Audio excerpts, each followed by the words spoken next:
house. I didn't have a rose, and then I went and picked one from the community garden. Nice. Okay. My neighbor has a rose bush. I considered sneaking into her backyard, but I have little dried ones. Let's see. Little tiny dried roses. Oh, wait, here, it's better. Look, they're like little nubs, or They're perfect. very, yeah. Whoa. Look at everyone. Hi, Stephanie. Oh, they're like little Hi, clitorises. Bye. Wow, we look so awesome. We have to wait till we do this in person together. Oh my goodness, we have to do this in person. I'm sure it's I can't even imagine. I actually haven't dressed up with other girls or sisters or women like in the same color or same matching anything, and I can't remember the last time. Maybe when I was a little girl. It's so fun already. And Cassandra, wow, you look otherworldly. I've never seen you in this light. Beautiful. All of you, beautiful. You know, when you just throw a red scarf on your head and get your girls together, and it transforms everything. This is fun. I was telling a friend at work about it today, and she was so jealous. Aww. My friend too. She wants to do it too. Really? Ooh. Yeah.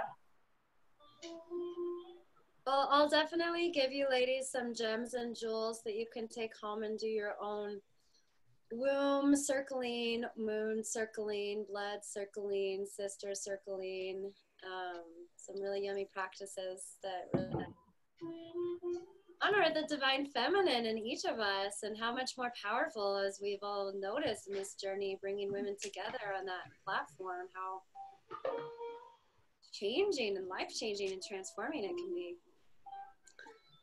I know that Danielle and Katie are unable to make it. Are we missing anybody else? We're missing Mary, but I didn't hear. What about Angel? Tanya's not coming. Angel and Tanya? I'm sorry? Well, I don't know about Angel. We haven't heard from Angel at all. Oh, Mary just said she's having technical difficulties. So. Okay, I can't hear because. Wait, Shanae, can you repeat what you just said? Tanya is not coming. Tanya's not coming. I don't know about Angel. There's not been much communication going on there. So. And is Tanya okay? She's just absolutely completely buried and over. So something had to give. So this is what she chose. Okay, well, I believe that we have everyone then, I think. I saw that on Facebook she was having technical difficulties, so. Who is that? Who's having technical difficulties? Mary. I just saw a Facebook post. That Mary? She's having, okay, well, I trust that she will hop on. I'm gonna go ahead and officially start the call. So it was actually already recording, but it is now officially starting. Aloha, everyone. Aloha, beautiful scarlet sisters, goddesses. So this week is week 20. Oh my goodness, I'm losing count. Is it 23? 24. It's 23. Wow. And we have our gorgeous and magical and wise beyond her years, Cassandra Rose, in this long anticipated class and presentation, which is actually going to be ceremony. And we are going to learn so much. And I'm actually personally I've been waiting for this for almost a year now. I woke up like it was Christmas. I felt like it was literally Christmas this morning. I don't know. Clearly my body knows why I'm excited, but my head does not yet. And so thank you so much. She's been with us, so I don't need to get into a full introduction with her. So thank you all ladies for being here. It's such an honor to share this time and space and this moon with you all in Cassandra's guidance. So, all right, I will, so why don't we go ahead and mute ourselves. I'm gonna put it on speaker mode and let Cassandra, I'm gonna pass the torch over to Cassandra and put myself on mute too. Hi, ladies. So yes, I've definitely been waiting almost a year to share all these goodies with you. I want to first say thank you for allowing me this space to release and relax and take care of my elder and my lineage elder of my womb last week, my mother. But then it just falls into divine flow that I get to hold this space on a full moon with all of you beautiful ladies. So all in divine timing and divine ways, right?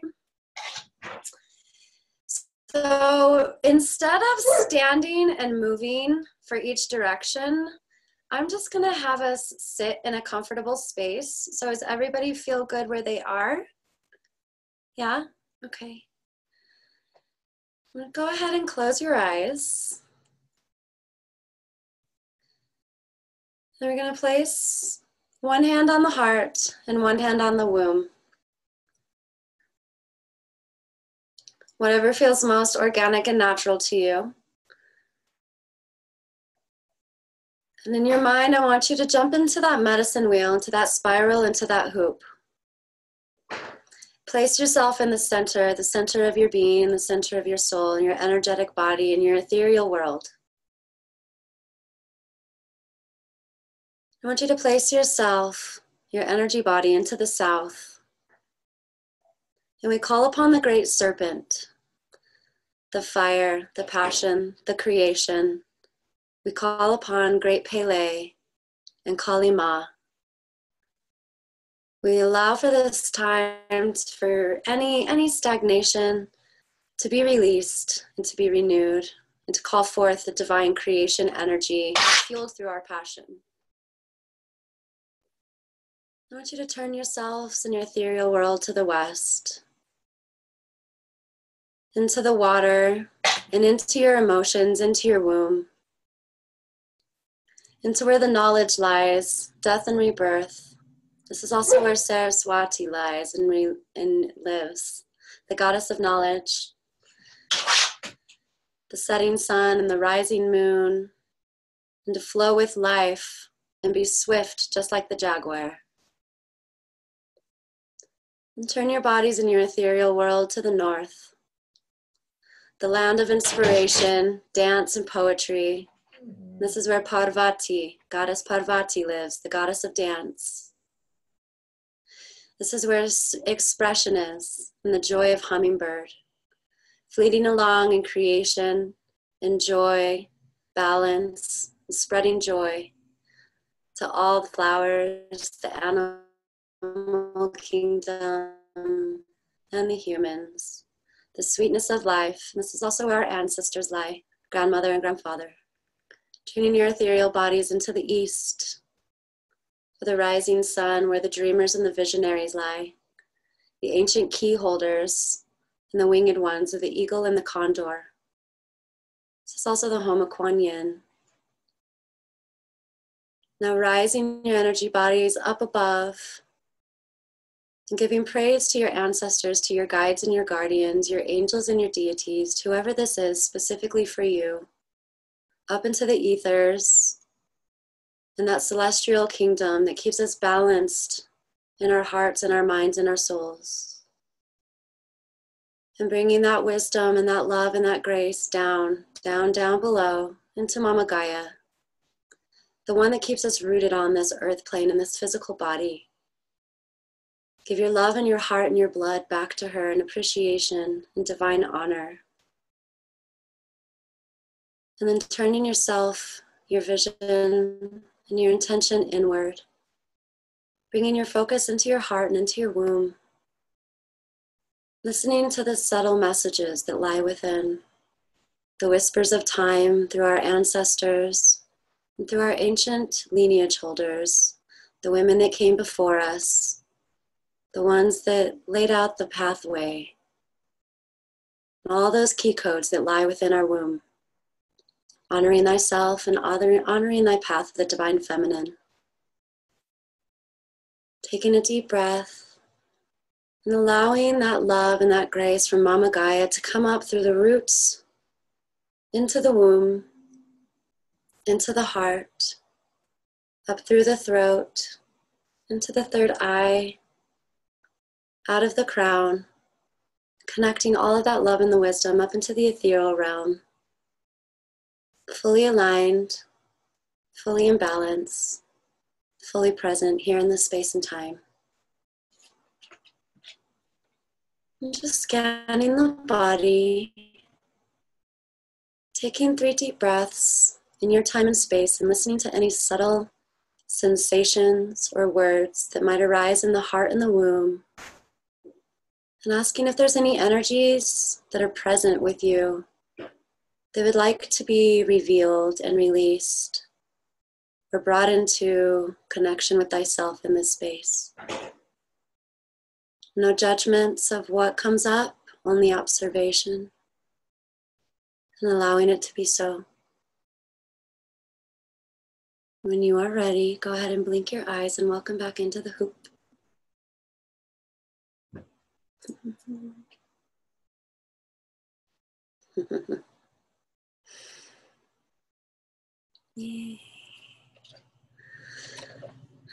So now is the time. I asked for a white candle and a red candle. So a white candle, and whatever you grabbed is perfectly fine. Typically the white candle is for your ovulation period. So if you're in ovulation and you are not with your moon or your blood at this time, go ahead and light a white candle. And if you are with your menses or your blood, go ahead and light the red candle. And if you showed up with green or purple or blue, that's okay too. Just pretend it's white or blue, or white or red.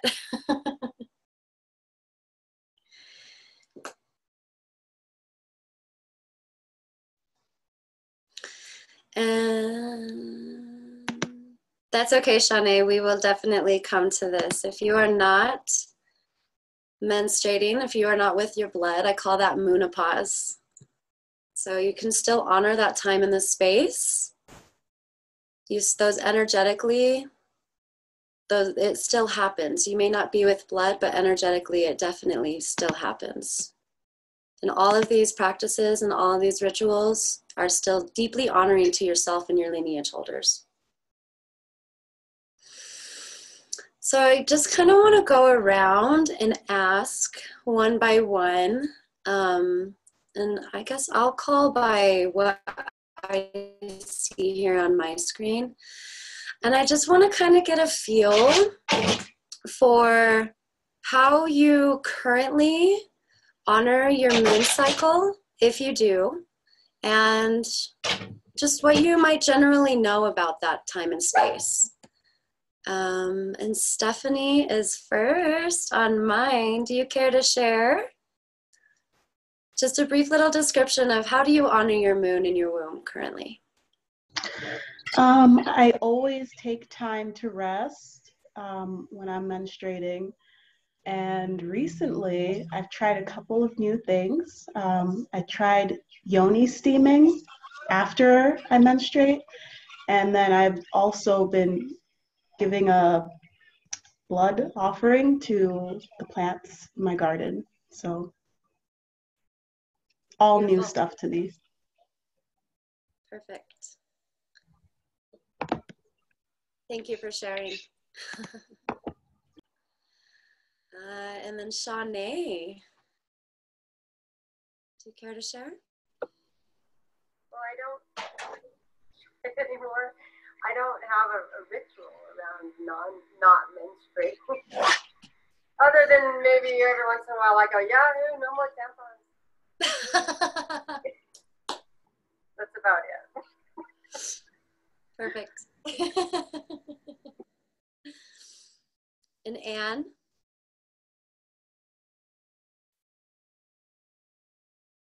There you go. Okay.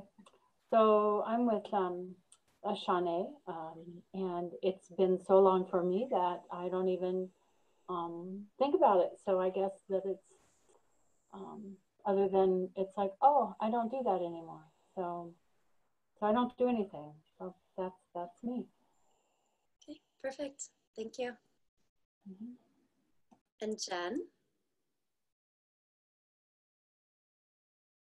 Hey, I have been keeping closer track of my cycle and noticing the patterns of being tired and maybe a little more edgy. So I've been honoring that with resting, just like Steph suggested. And I also, for quite a while,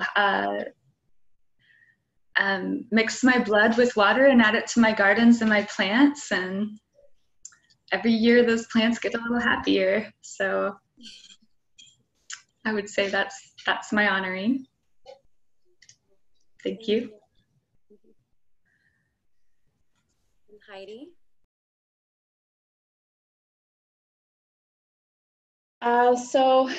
When I'm menstruating or about to, I generally allow myself a whole morning to nap, and I will always have a bath and have like really just a lot of rest time. I really give myself that space to try to not plan too much, if possible. And then sometimes I'll also allow myself binging on Netflix with ice cream.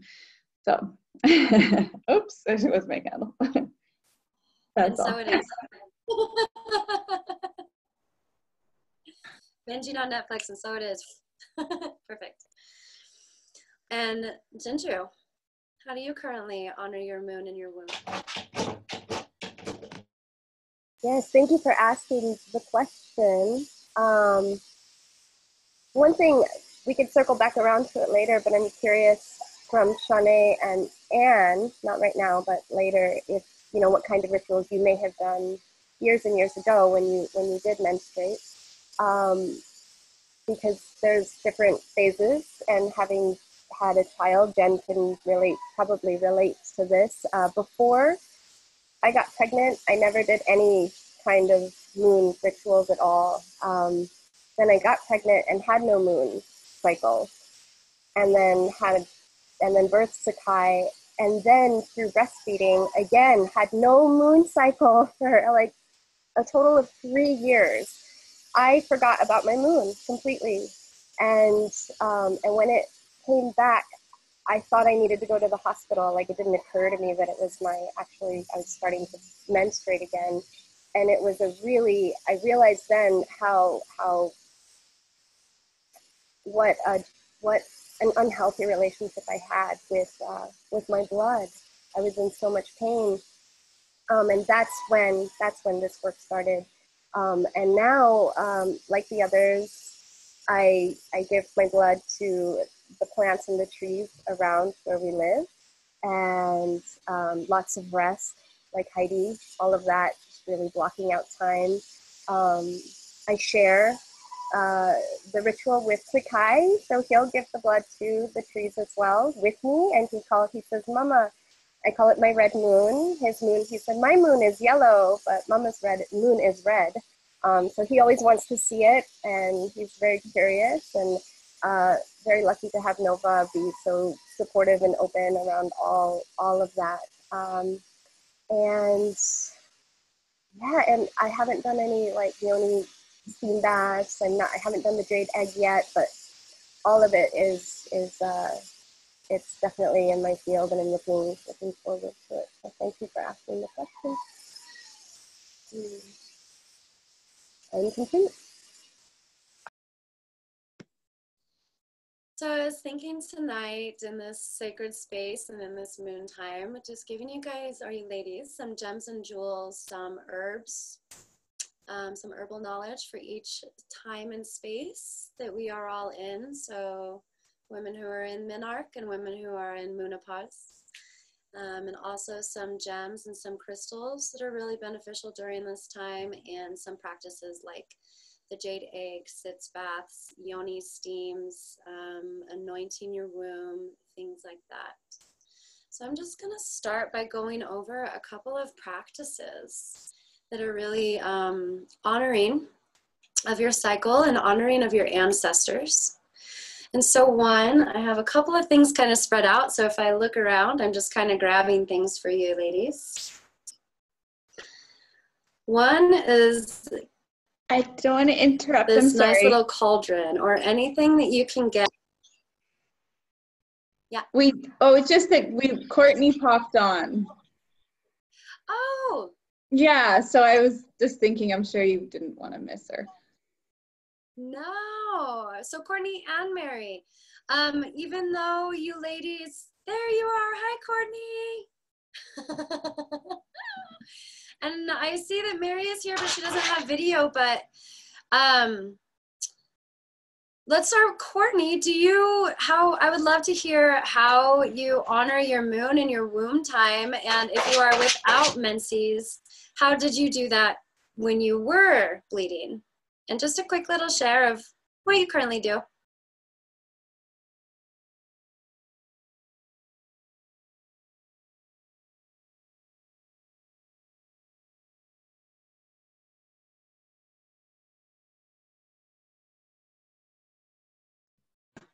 Your microphone is off, Courtney. You're muted. It helps if I'm not muted. Yeah, I also haven't paid much attention throughout my life to when it's coming and going. It's always been a short cycle, and I haven't had a lot of suffering around it. So I guess that's been the narrative that I associate with in the culture, that, oh, this must be difficult, or you must be suffering in some way.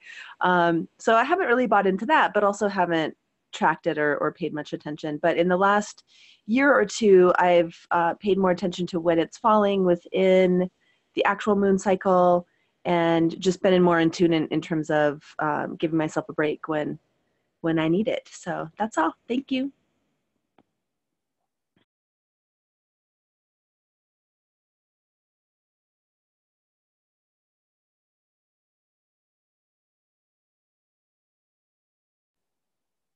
There, I was on mute too. And Mary, I know you're having technical difficulties, but are you able to share either in the chat box or via Zoom? I still can't get my mic to fully work. Okay, love, no worries. Just go ahead and listen to all the gems and jewels. All right. So going back to the roses, here's one beautiful thing that I like to do, and I'm just going to show all you ladies. So the reason why I had you grab a bowl of water is because with each moon cycle, what you want to do, and tonight is a beautiful night for this, so I'm glad that we're having this little gathering and ceremony. So taking this water, this clear bowl that you've gotten, or that you will get after the call if you have not already gotten, taking this bowl of water, and you want to set it out in the moonlight. And if you are with your menses, just take a couple of pieces of your rose, not every petal, but just a couple pieces, and place it in the water. And then this is the water that you're going to sit out underneath the full moon. So I'm taking about 4 or 5 petals off. And I have this big, beautiful clear jar that I use every moon cycle. And inside of here, I have some stones and some gems that are specific for some energies that I personally am working with right now. And I'll go over some moonstones, or some stones and some gems, so you ladies know what you could use or what you desire to use in order to clear energies out of your womb, and to also call in any kind of energies and, sorry, just reading the chat box, and ambitions into your life. So you want to take those rose petals and put it into that glass bowl of water and set this out overnight and allow the moon to really filtrate and fill all of its energy into the water. And then you want to keep that bowl on your altar for about 2 weeks or until you start ovulation. And if you are not with your moon right now and you're in ovulating, then you want to use white roses. And just kind of set that aside and put it on your altar, and anoint yourself a little each day on the forehead after you do any kind of meditation or practices, really calling in what you're desiring and releasing what you want to let go of. And then at the end of that cycle,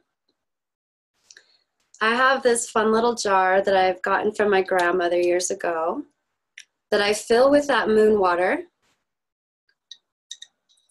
and just kind of take it out and anoint myself. So this just allows any of those energies that I placed into the water of the previous moon to really just sink into my cellular matrix and allow all of my intentions, goals, and desires to be so.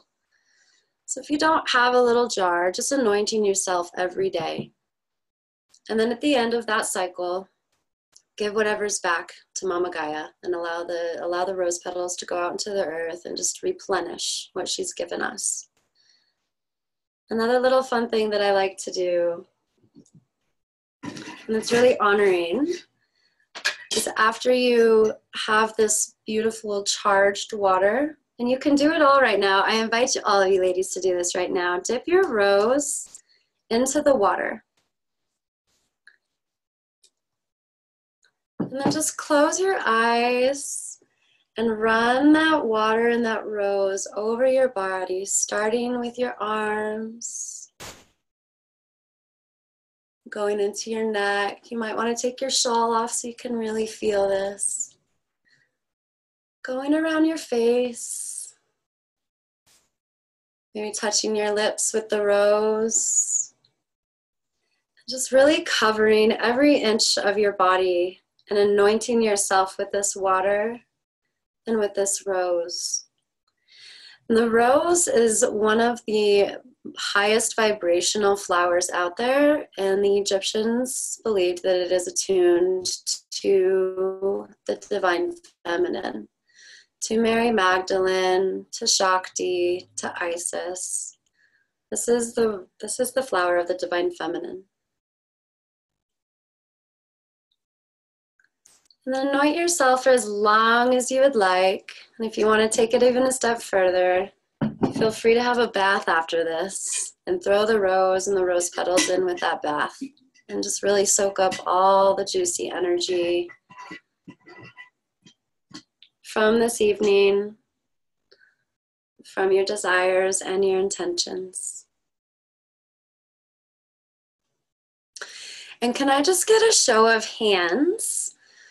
Who is with their blood? Not just today, but who still has a menstrual cycle? Okay. Okay, great. So I want to go over what's really beneficial for you ladies. And if you have a pen and paper, there are some herbs and some teas that are really beneficial to help strengthen your womb and your uterus and your ovaries and your menstrual cycle. So I know hormonally, whatever we're going through in life, it can go up and down. Sometimes we'll have a really heavy moon. Sometimes we'll have a really light moon. Sometimes we won't have a moon. And then the next week or the next month, it might be really intense. Sometimes it'll be really light. And sometimes it'll be really dark. And the darker the blood, the more stagnant energy is being held within inside of the womb center. So a really good tea for stagnation. For any of the cycles that you're in, even women who are on menopause, red raspberry red clover, and yarrow are really good for any stagnation in the womb center. So drinking a tea and always adding rose. If you have pink rose, putting that in everything. I use that every day in all of my teas and all of my sitz baths and all of my yoni steams.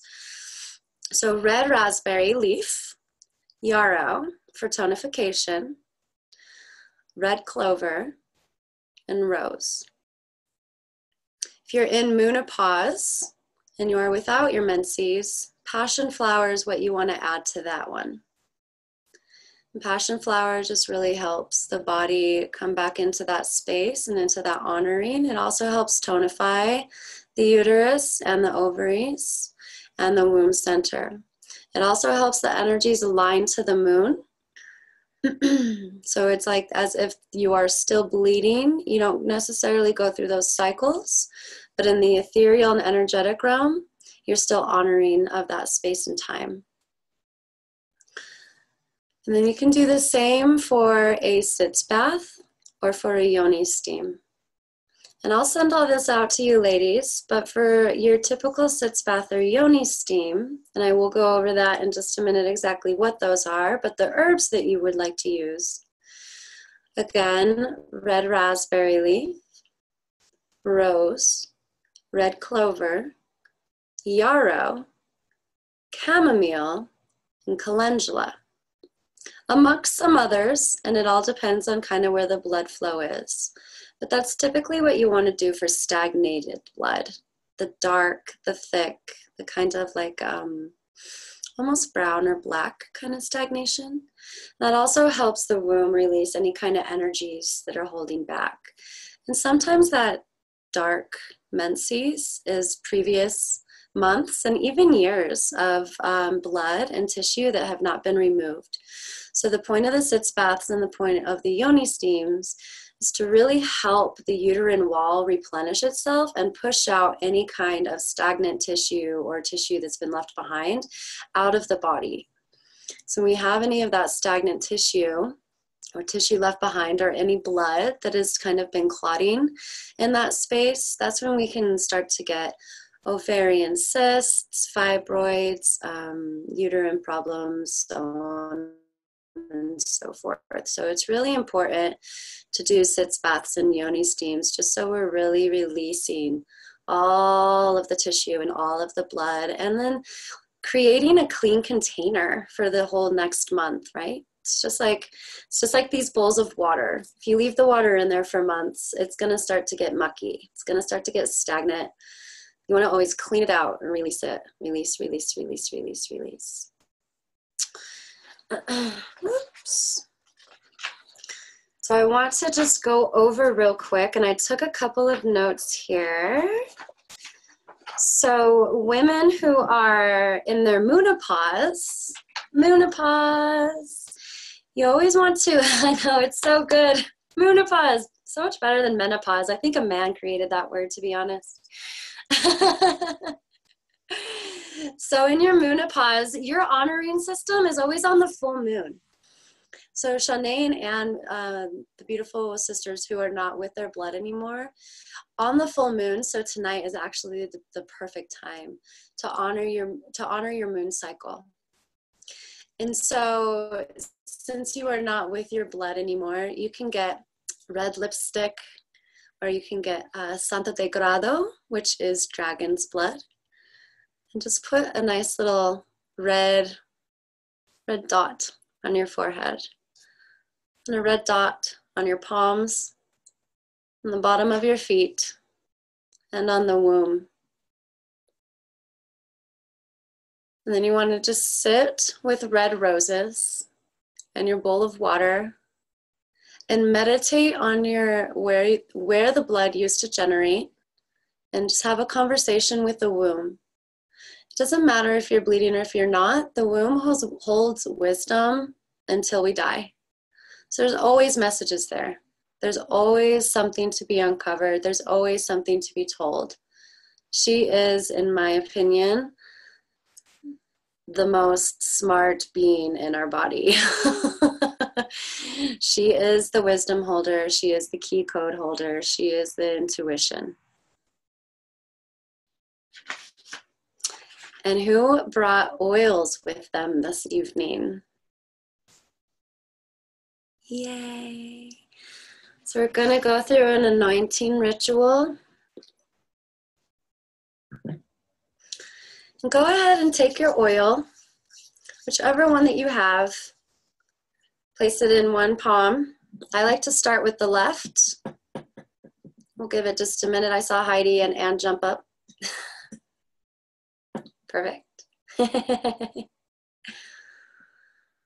So I like to just take one drop, drop it on the left, rub it into the right, place it on your womb, take a deep breath, and then move up to your heart, and take a deep breath, move up to your third eye, and take a deep breath, and up into your crown, and take a deep breath. And then bring it down and anoint the bottoms of your feet. And then sit with your feet together. And after your anointing, I like to hold the womb space with the feet together. Hold the womb and hold the heart.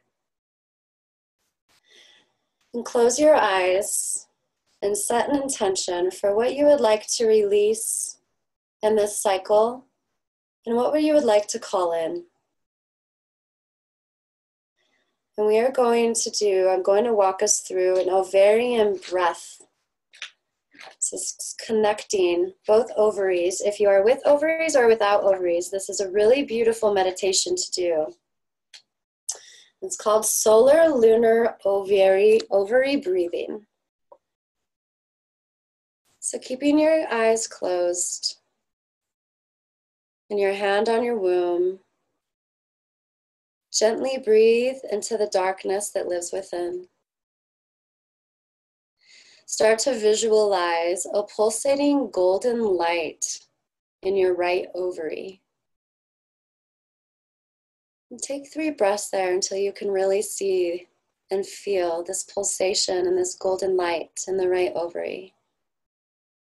And allow it to glow brighter and brighter and brighter. Feel the rich warmth that the light gives. And then begin to visualize a pulsating silver light in your left ovary, my apologies. And allow that lunar light to grow brighter and brighter. So visualizing this golden light in the right ovary and this silver lunar light in the left ovary. Pulsating strong, strengthening, and growing with each breath. Now visualize the viscous Pisces, kind of the serpents going in a spiral and in an infinity spiral around each ovary. This is the symbol for the divine feminine inside the womb space. And each of the 2 circles around the left and the right ovary is a magical portal that creates places in the middle of the womb.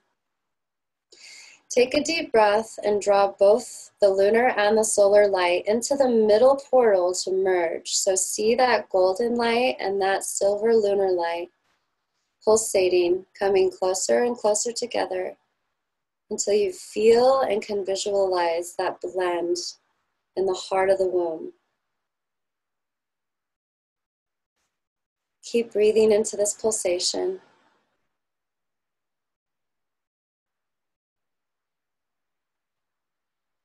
Keep feeling them pulse. When you feel like you have got those 2 connected, visualize and feel them being released and coming back into their space, allowing the golden light to rest in the right ovary and allowing the lunar light, the silver light, to to rest in the left.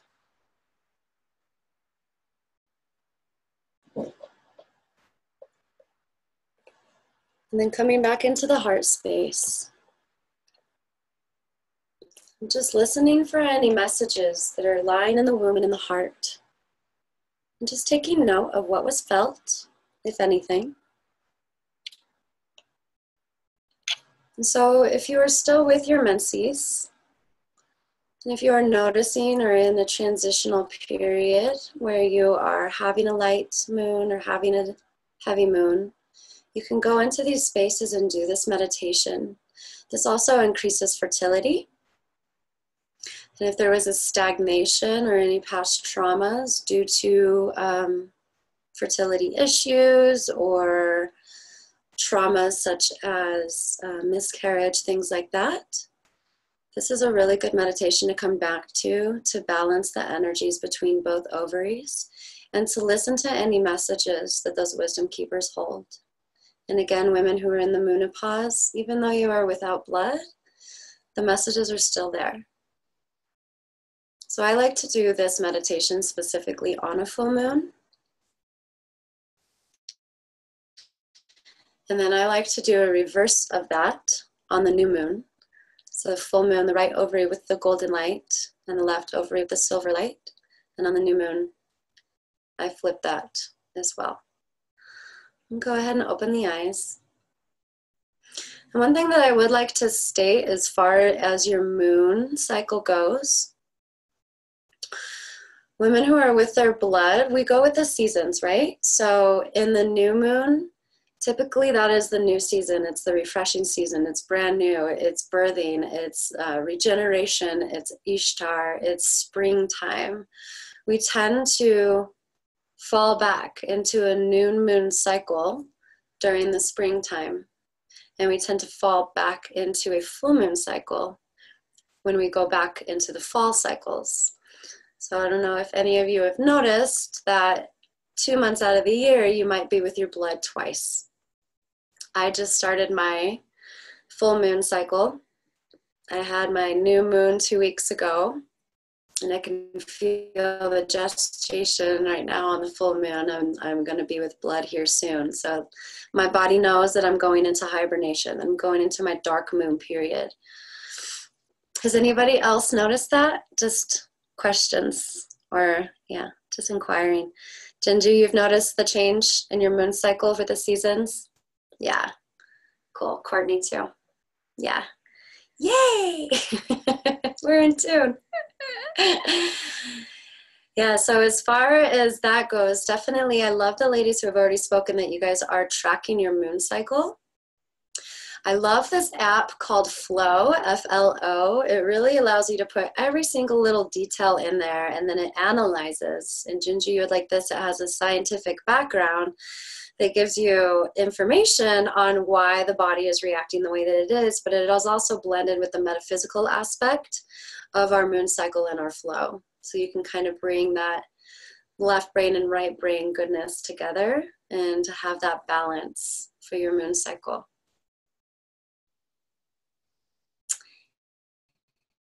Yay. So let me see what else I want to go over. Oh, gemstones. And I have a couple of eggs here to show you, ladies. Some stones that are really beneficial and beautiful to have with you during your moon time. Where did all of them go? One. Which one is this? Obsidian. I'm going to go right there. This is obsidian with a little bit of gold in it, but obsidian is extremely grounding. You do not have to have yoni eggs. You can have regular gemstones and crystals, and I like to also infuse these in the water, the same moontime water that you're going to be drinking at the end of the cycle. Or anointing yourself. You can have little sips. I don't suggest big sips, depending on what crystals you use. Just little sips. So obsidian. Obsidian is really good for grounding and expelling any kind of negative energies out of the womb. So again, if there's any kind of stagnation, any kind of trauma, obsidian and or jade is a really good stone to have. And you either keep around your womb center, or when you are putting this in your water, to anoint your womb with these crystals as well. Red jasper, any red stone really. Red jasper is really good for bringing the blood back and connecting to the blood. Connecting to your lineage of the feminine lineage holders in your life, your ancestors, your grandmother, your mother, your great-grandmother, so on and so forth. Red jasper is really good for that. In any messages that are coming forth from your ancestors, red jasper and carnelian are really good for that. Bloodstone, also known as the blood of Christ. So whenever there is a stagnation in the womb center, whenever there is lack of blood, women who are in menopause, this is also a really good stone to reconnect with the powers and the energies of your blood. This is also really good to keep in your water and have little sips of. Citrine. I'm sure I have a feeling ladies know what citrine is. Citrine is also really clearing and a divine stone. So Cleopatra and Mary Magdalene used to carry citrine on their staffs, and they used to have walls in the, well, Cleopatra did and Isis did. They used to have walls in their pyramids and in their temples of citrine and amethyst, because they believed that these were the stones that really connected them to their ancestors and into their wombs. They're definitely known as stones for the divine priestess, queens, and blood holders of our time. This is another really beautiful stone. This is onyx. It's another grounding stone, purifying, clearing.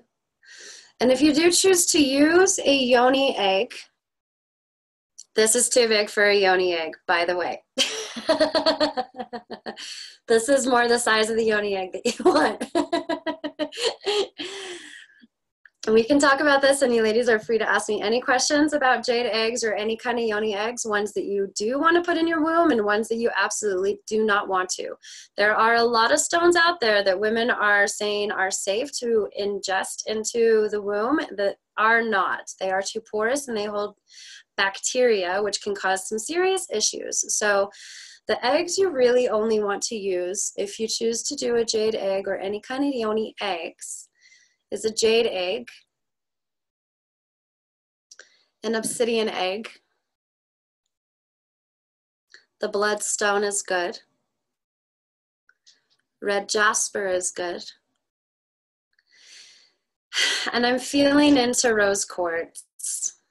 I am not really for rose quartz. It is extremely porous, just as amethyst is. Those are the ones that can hold bacteria and cause some issues. So my suggestion is, if you do choose to use any kind of yoni eggs, to just really do your research, feel into your womb, allow her to make the choice, and feel into your heart center, and mainly just do your gem research. The last thing that you want to do is try some healing properties or some healing modalities and stick something up there that's going to create bacteria and hold bacteria and cause issues. So those are the 4 and the only 4 that, besides gold, that I would definitely put in my womb. And each one has different properties for doing different things. Jade has been widely known around the world and started off in China to help clear any traumas and tonify the muscles and the ligaments inside of the womb. So jade is really good for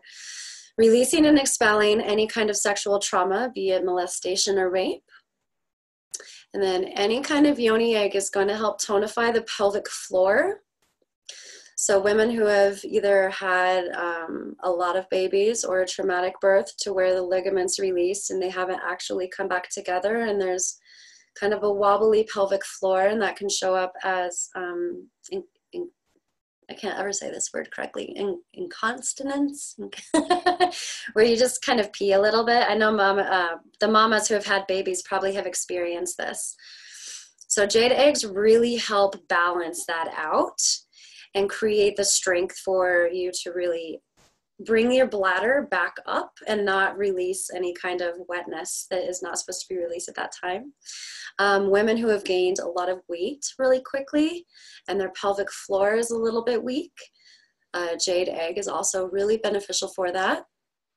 Women who have had a lot of babies, women who have prolapsed uterus or prolapsed bladders, the jade eggs are really good for that as well. Anything or any kind of weight that you can put in there that really kind of helps tonify the pelvic floor is really beneficial. And there are definitely contraindications with anything, so always consult the person selling you the eggs. If you are using it every single day and not doing the practices correctly, you can strengthen that pelvic floor to be too tight, and then you have kind of a structural issue. And then I just actually went through this. I was doing my jade egg every single day for about 6 months and not doing hip flexor exercises. And I was just tightening and tightening and tightening and tightening. And my hips and pelvic floor got so tight that it was actually crunching down on my right ovary. So it's always good to find the balance and to really do your practices correctly, and to follow somebody who really is schooled in jade eggs or any kind of yoni eggs and is teaching you the correct positions to lay in and the correct exercises to do. Does anybody have any questions?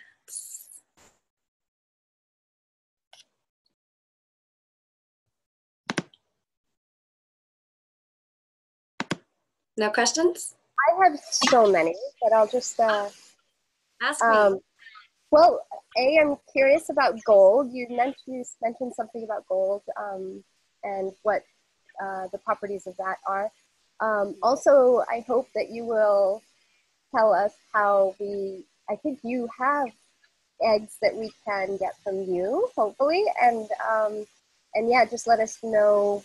I think you are someone that can lead us in this kind of practice, so maybe you can tell us when that might be possible and just give us a sneak peek of what we can look forward to. Yeah, absolutely. So yes, I am trained in yoni eggs and specifically jade eggs and obsidian eggs. But to go to your first question for gold, it's very expensive to get a gold egg. But there are stages that you want to do. So gold would kind of be the very last stage, and that's for women and priestesses that are really planning on basically trying to use their womb magic to ascend this earth plane. So the gold is a very, very, very rare yoni egg that's used, but it is an extremely solid stone and element, so it's perfectly fine to put into the yoni. That was one reason why I touched on it, is that if you do come across a gold egg and you're called to do that, absolutely do that. It's just the two stones that people are pushing right now that they're not really great are the rose quartz and the amethyst, just because they are so porous. And I completely understand why a woman would want to do that with their properties. It's just really not safe to do so. Yes, I do sell them, and I am going to be putting a course up there in, I believe, the 1st of January. It's going to be on YouTube, so any of the women who are in this beautiful journey get 15% off of that course, and 15% off of the jade egg purchase. I do also make yoni steams and herbs for sitz baths, which is you put these herbs into your bath and you just kind of sit like your pelvic floor and your butt into the water so that all of those properties just go into the yoni and into the womb. And then the same herbs can be used in a bath. So if you want to just put those in a bath, that is perfectly fine too. And I do sell all of those along with herbal teas specific for each time and space during your cycle. So women who are in maiden and menarche, women who are with childbearing years, and then menopause, women who are in menopause and beyond. Thank you so much for that. And I forgot that we actually have a geologist in our group. And she has a couple of questions for you, but I just wanted to make sure you saw and curious as well. Do you see those, Cassandra? Is it Jen that's the geologist? Yes. I typed my questions, but yep. I can say them too. So like a quartz crystal, there's so many different types of quartz. Like red jasper is a quartz, citrine is a quartz, rose quartz is a quartz, amethyst, all of those are varieties. So I'm curious, now red jasper is created differently than like rose quartz. So I would just love a discussion about the porosity of the different minerals and like how that's determined, because for me it seems like the quartz, which is a really strong mineral, and depending on the crystallography of like the atomic structure, that it would be stronger and much less porous versus like jade, which is a softer mineral, which is why it's often carved, because it's soft, easier to create different types of statues and stuff. You don't generally see that with quartz because it's a really hard mineral. So that's where I am. So I'm curious about it. Awesome, and thank you for your questions. I would love to discuss more of that with you, especially being a geologist. It's not my field. These are based off of many studies that women have been doing over the past 20 to 30 years with the yoni eggs kind of blowing up again. Jade has just been widely used in China for thousands and thousands and thousands and thousands of years. As far as I know, that its crystalline structure is strong enough and thick enough and solid enough that it doesn't hold any kind of bacteria in any kind of studies around the jade and the jade egg, because there's been a lot of controversy around it, especially in the Western world. They have all shown that the jade egg is perfectly fine. The studies that they have shown with the rose quartz and with the amethyst, the way that maybe it's the way that they are being cut, I am not sure, but the studies that they have done is all of them get soaked into water with specific bacteria that our wombs hold inside of them. And the rose and the amethyst came back majority of the time with bacteria trapped inside of the crystalline walls. There was also a woman who had a horrific experience, unfortunately. I think she left her egg in too long. That was never really super determined, like for multiple days too long. And the rose quartz egg burst inside of her and caused serious complications. But even after multiple washings and cleansings, the rose and the amethyst, and again, it could be the way that it was cut, always came back holding bacteria inside of the crystalline structure.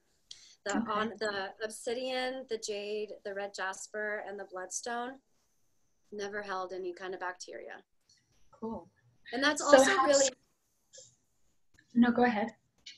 I was just going to say, how long do you suggest using the egg, and like what kind of exercises? So the jade egg, I'll just speak of the jade egg because that's just more widely known right now. When you start, you only want to wear it for about 1 to 2 hours, and your body will naturally pull it out when it's done. There are different sizes. So this is a medium, and this is a small. See the difference? And then there's one that's a little bit bigger, and it all depends. So like the small would be used for a woman who I would say is probably in her early 20s, maybe has not bared a child. The medium-sized one is for a woman who possibly had 1 child, and then the one that's a little bit larger not this big, is for a woman who has bared many children and has serious pelvic floor imbalances. So 1 to 2 hours to start out with. And then you can go into sleeping with it. That's how I started with mine. You do practices, and I'll show you ladies a little bit of like a starter practice. So you never want to just stick the yoni egg in your yoni. Like, you have to get yourself in that space where she feels like she wants to take something in. So a lot of practices are, let me see if you guys can see. Okay. Just kind of like lifting your hips and coming down. Lifting your hips and coming down. And this is with the egg already inside. So when you put the yoni egg inside, you want to get in that space where you're juicy, right? It's that space where you're kind of feeling a little anxious, you're feeling like a little yummy, you want to have some action. She's really open. There might be some fluid there, some discharge. We all know that space where we're just like, I feel really juicy. Then that's when you put your egg in. And the first practices are that simple, just lifting your hips up and lifting your hips down. And then you can feel that yoni egg inside the vaginal canal go up and down. And it's never going to get lost. It's not going to go up into a fallopian tube and hang out in the ovaries. That is a worry of some women, so I just like to say that because it is a valid concern. You just move up and down for about 5 to 7 minutes. And then that's that. You do that, and then you allow your egg to sit in for about 1 or 2 hours, and you can walk around, and walking around is where you really start to get the strength. So you can walk around, do your household chores, and then it really does feel like you're gonna lay an egg. Like your body will tell you, I am ready to release this, and you just seriously lay an egg. But I suggest sleeping with it first, because in my earlier years, I definitely laid an egg in a club, and it was extremely embarrassing. So.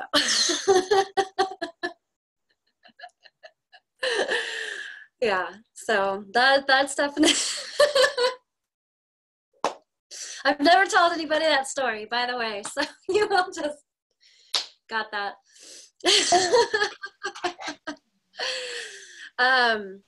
Another really beautiful thing, I'll get Jinju, let me just answer this real quick, and then I would love to hear from you. Dream time. When you're with your yoni egg, get a dream journal. Sleeping with her inside your womb is going to bring you so many messages. So many messages. So when you first start out with your yoni egg, I highly suggest dreaming with her first. And that's also a safe space because the body will push it out and you'll be in bed. You can just wake up in the morning and there she is next to you. But your dreams will be really important and they will be full on.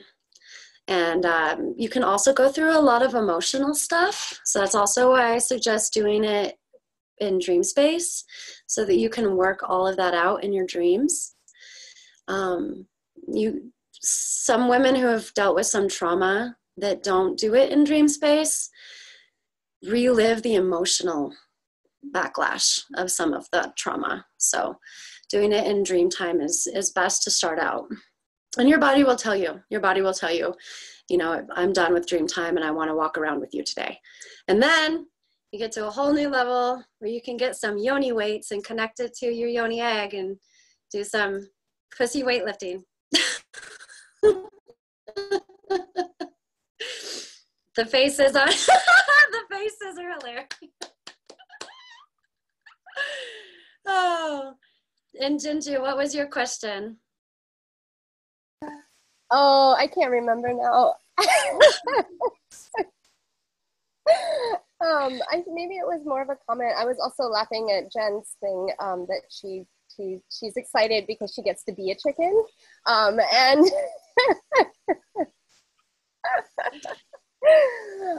and I also just wanted to comment because I'm noticing that I have a million questions coming up, and I'm imagining that everyone else does too, which is really great.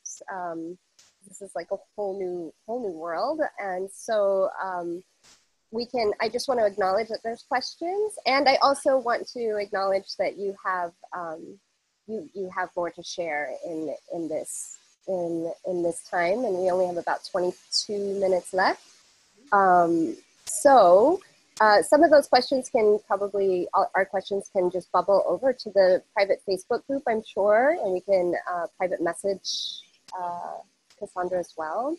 And then just yeah, and then I have comments too, but I'll put that in the private Facebook group. This is amazing. This is just amazing.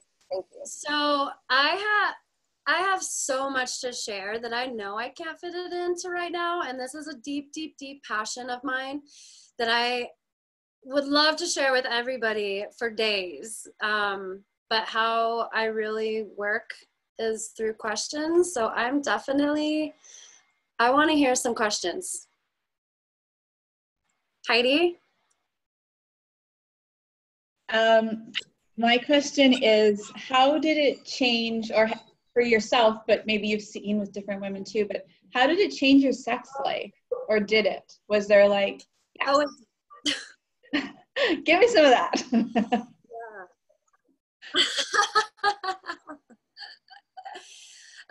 It did change my sex life, great.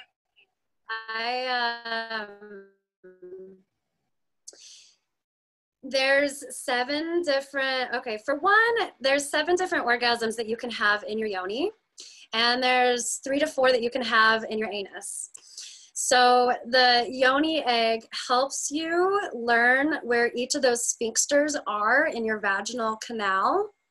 And with the practices, helps you squeeze the yoni at each sphincter, awakening the inside of the vaginal canal.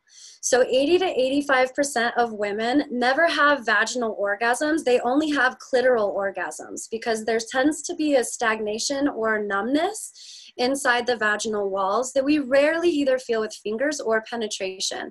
And that's why a lot of women don't actually enjoy sex.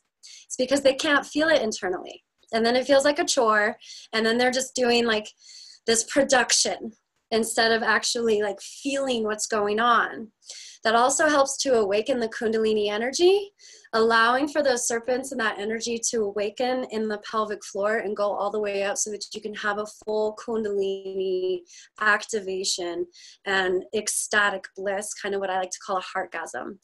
So the egg absolutely allows you to feel all of your vaginal canal, all sides of the wall. Yeah, take sex to a brand new level. And some women have reported having sex with their jade egg in. You can't do full penetration, but there is, and I can see it, but I haven't done it myself, but there is this beautiful like push and pull with the egg and the penis during penetration that's really invigorating for women.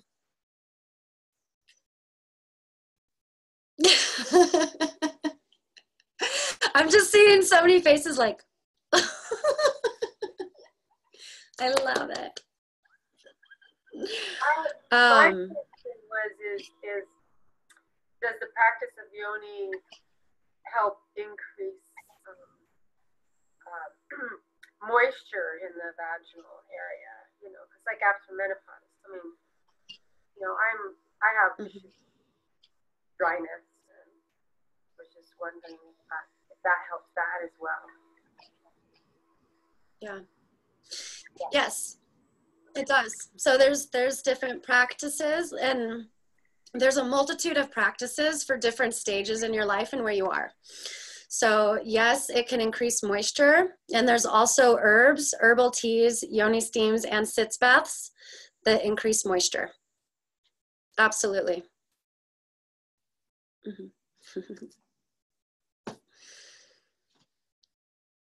Any more questions? Did you want to go back? Go for it. I am curious. First of all, I wish I knew about this when I was pregnant and long before, but it's never too late. Better late than never.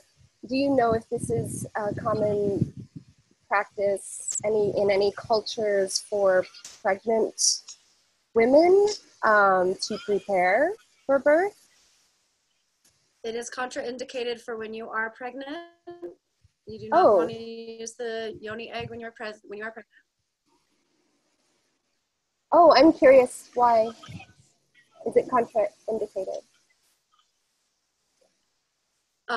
Because when you're pregnant, everything is moving and releasing, and those ligaments are starting to release so that the baby can form and that the hip muscles can move out of the way to form that bowl. And if you're using the yoni egg, you're strengthening the pelvic floor, so you're kind of going completely opposite of what your body is naturally trying to do. I see. It can cause birth complications. So if you're strengthening your pelvic floor when your pelvic floor is trying to open, then I can see it as then making it so that you have to have a C-section, because then the head can't get through the pelvic floor wall, right? You've strengthened it so much that the ligaments haven't released. So it is contraindicated. Just like a diva cup, but you're not on your moon during that time. So yeah, so it's like but jade eggs and this yoni egg practice is believed or known to release like trauma. And when I say trauma, I'm talking about like literally like the tensions inside of the tissue that are inside of the yoni and the walls and all of that. So it's known to do that. Could you speak to that? absolutely, yes, absolutely. So it's just like when you receive a massage and the muscles hold memory. So if there was trauma during childbirth, then that memory lives in the ligaments and in the tissue of the womb and in the pelvic floor. So it's just like when you are working out, you know how you can have a physical release, and sometimes you're working out and, you hit this one spot and you work through it, and it can either be like, yes, or it can be like, fuck, no. And you're going through that and you're releasing it. It's the same with any kind of trauma in the pelvic floor. So the yoni egg is helping the pelvic floor muscles to re-strengthen and to learn how to work together again.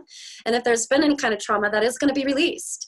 That's why I highly suggest to start out with the yoni egg if you have experienced trauma at nighttime, to allow the subconscious mind and the body to release those traumas and those energies at night when you're sleeping, so that it's not in your awareness and your waking stage.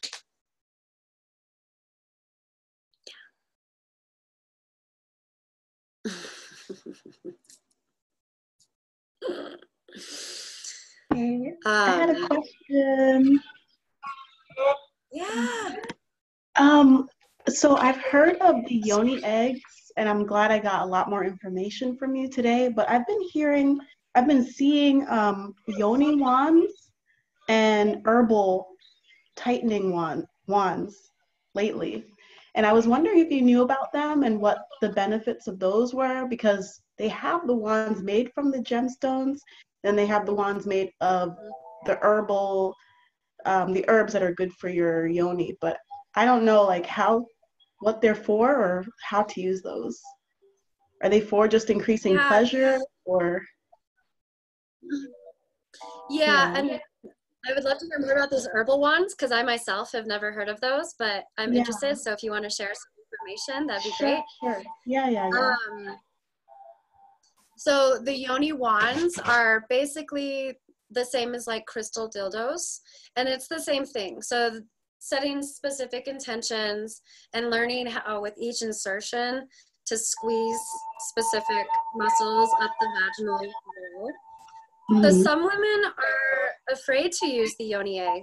Not a lot of women understand the workings of their yoni, and some women think that egg is going to disappear and your yoni is going to suck it up and it's never going to come back and it's going to be somewhere in the abyss. And so the yoni wands are really good. I mean, that's a true feeling of women. So. Okay. Yeah, I think the same. Oh. Go ahead. Sorry. No, I think the herbal wands are for tightening is what I've heard, but I'm not 100% sure. I'll share it later. Yeah. Yeah, But that's really please. interesting. Wow. I didn't know that there were dildos, gemstone dildos. Great. Yes, there are.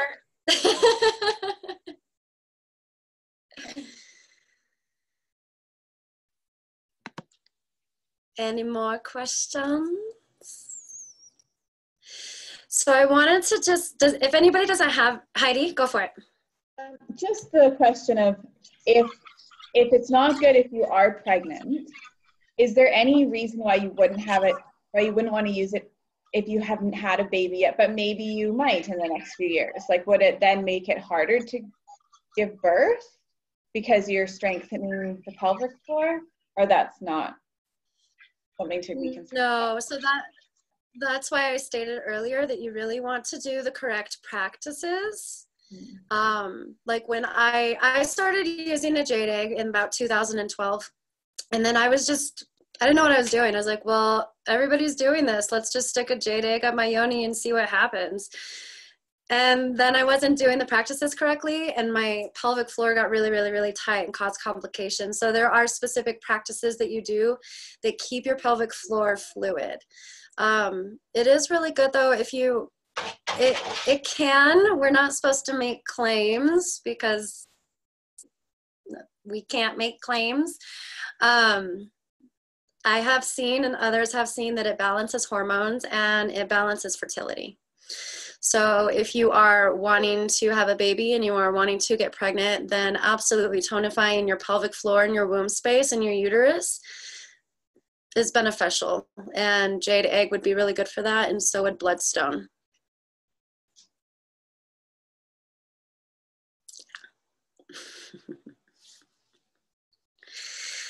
So I wanted to just go over some rituals real quick that you can do with your blood. And some of you ladies are already doing that, and I absolutely love it.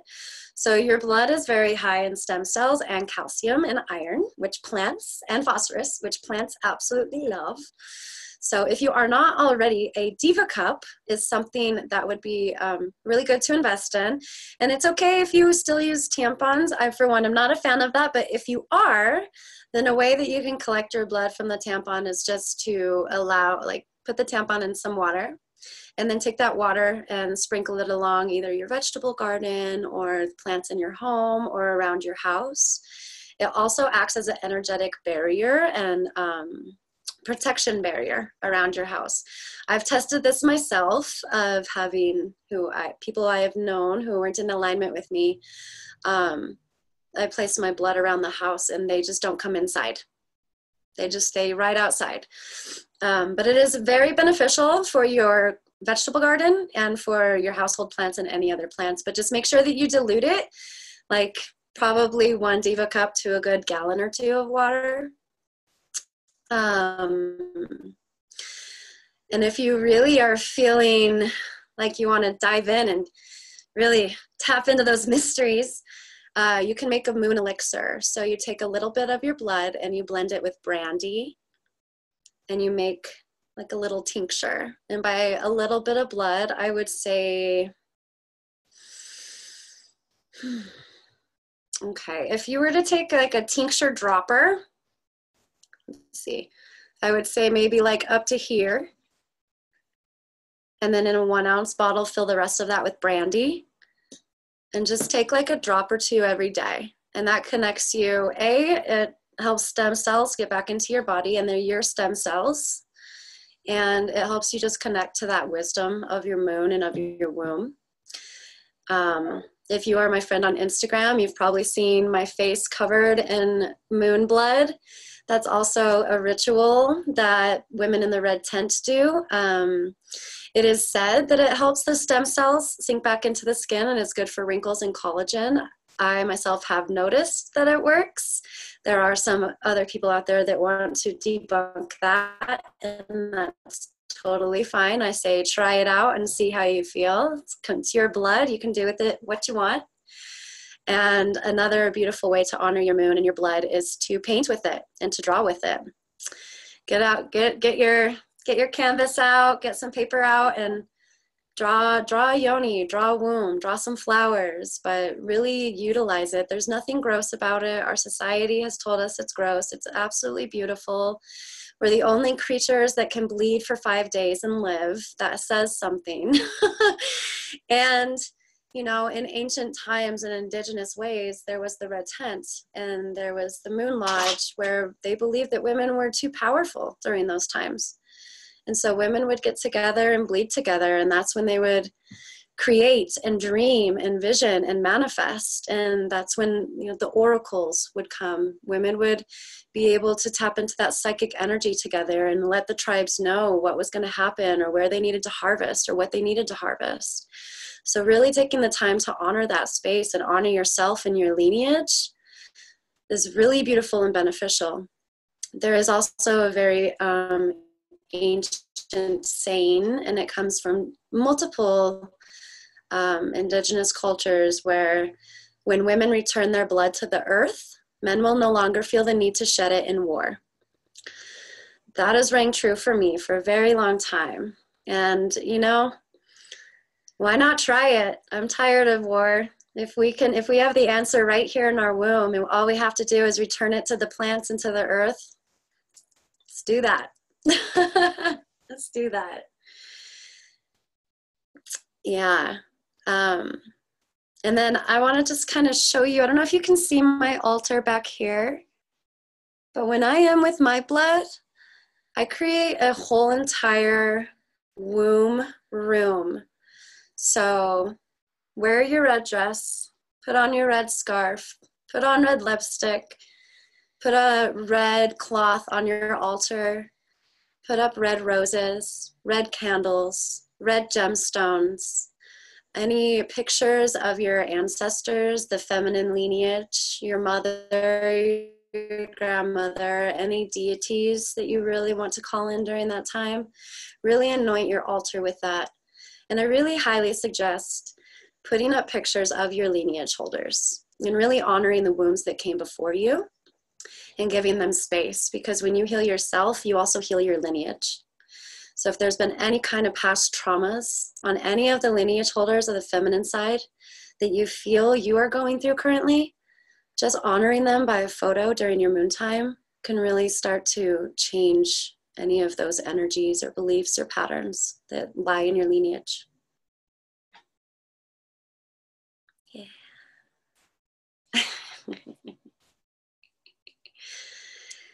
We have just about 5 more minutes. So is there any other questions? And Jinju, if you want to direct us too, that would be great.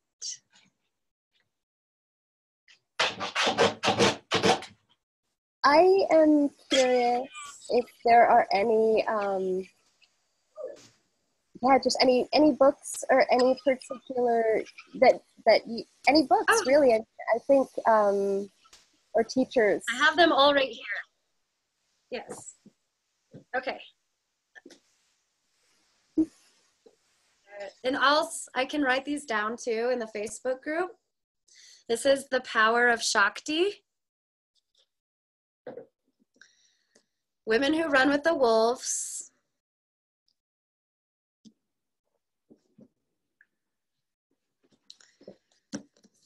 Drawing Down the Moon.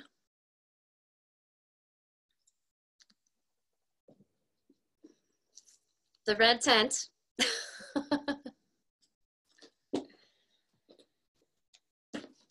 Womb Awakening. And there is another one called The Red Code. And then Womb Wisdom. And then my teachers, who I have studied with for years now, they offer workshops, and they're also putting together a 14-month Magdalene and Isis Blood Moon Priestess initiation. And their website is called fountainoflife.org. I'll just put that in the chat box right now. Fountainoflife.org. They are also the authors of Womb Awakening. Yeah. Wow.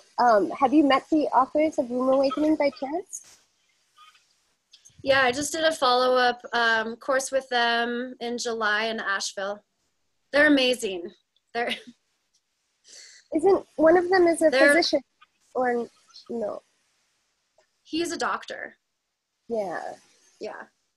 Yeah. He is a Western doctor, and she is definitely a Magdalene and blood priestess. They are both very well diverse in Egyptian magic, in tantra, in womb wisdom, and then he comes in and gives you the doctor's aspect as to what all of these rituals really do for you, and honoring your moon and honoring your womb, what it really does do for you on it from a doctor's perspective. So they're hands down some of the most amazing individuals when it comes to this kind of work. Beautiful. Wow. Thank you. And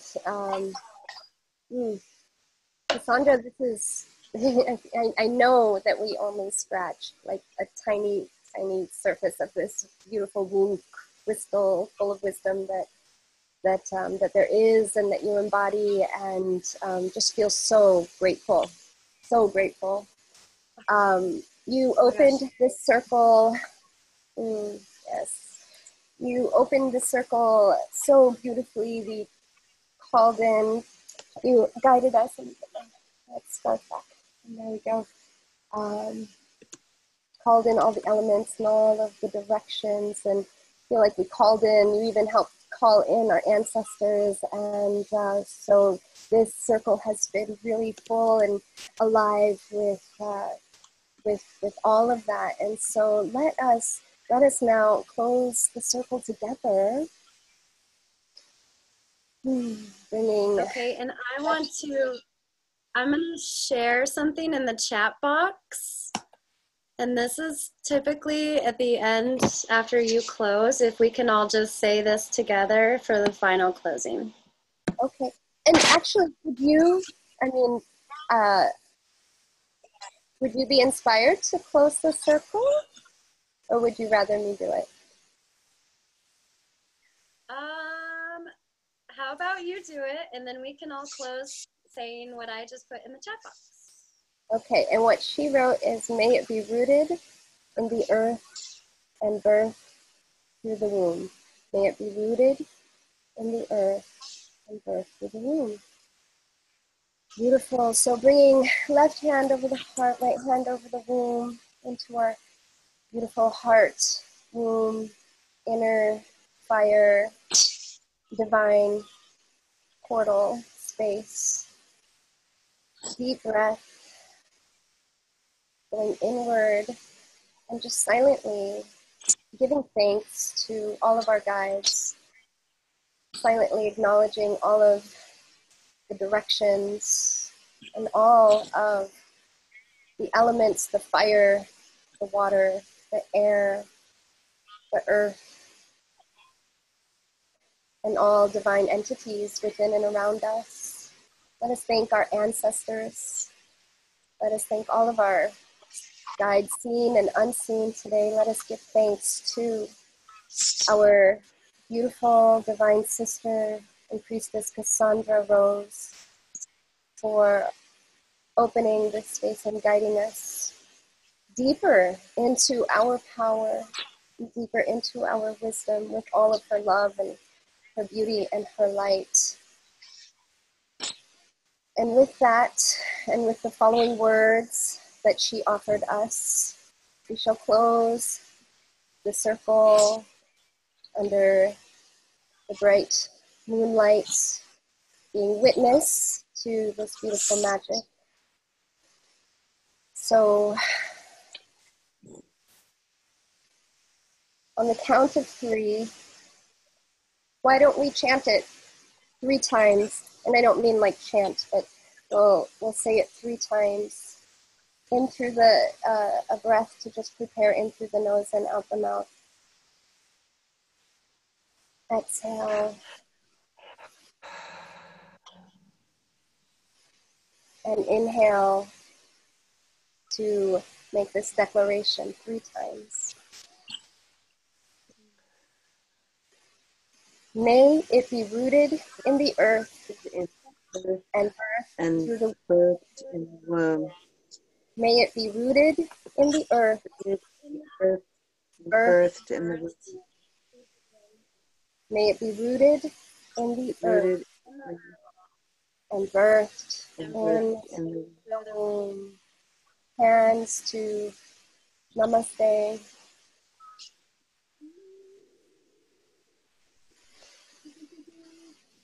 Yoni Mudra. Thank you, Cassandra. Thank you, sisters. Oh, what a pleasure. What a pleasure. I'm so excited that you're coming to Bali. Oh yes. And all right, let's let all of it bubble over into a